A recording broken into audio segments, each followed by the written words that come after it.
Book of Exodus, chapter 1. Take 5, 4, 3, 2. Who knows? Man, it's showtime. Let's go. These are the names of the sons of Israel who came to Egypt with Jacob, each with his household. Reuben, Simeon, Levi, and Judah, Issachar, Zebulun, and Benjamin, Dan and Naphtali, Gad and Asher. All the descendants of Jacob were 70 persons. Joseph was already in Egypt. Then Joseph died, and all his brothers and all that generation. But the people of Israel were fruitful and increased greatly. They multiplied and grew exceedingly strong, so that the land was filled with them.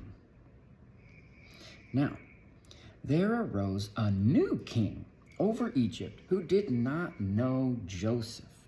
And he said to his people, "Behold, the people of Israel are too many and too mighty for us.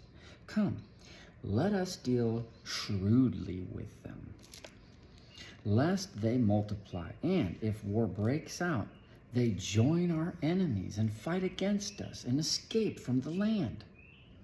Therefore, they set taskmakers over them to afflict them with heavy burdens.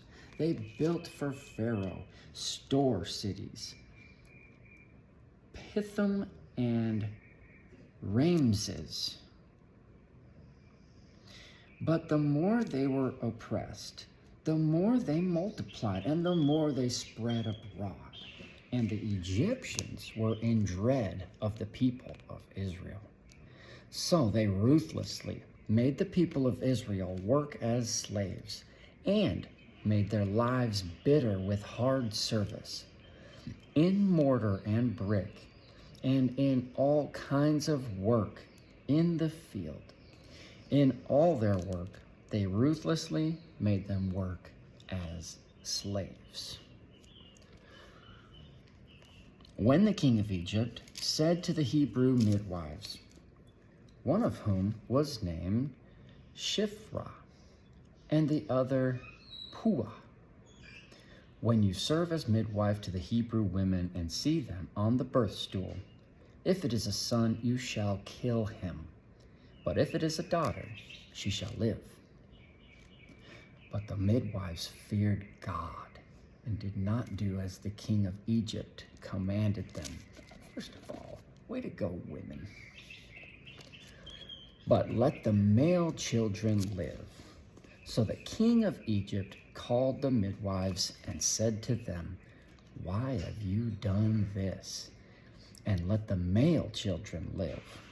The midwives said to Pharaoh, "Because the Hebrew women are not like the Egyptian women, for they are vigorous and give birth before the midwife comes to them." So God dealt with the midwives, and the people multiplied and grew very strong. And because the midwives feared God, he gave them families. Then Pharaoh commanded all his people, "Every son that is born to the Hebrews you shall cast into the Nile, but you shall let every daughter live." Chapter 2 coming up next.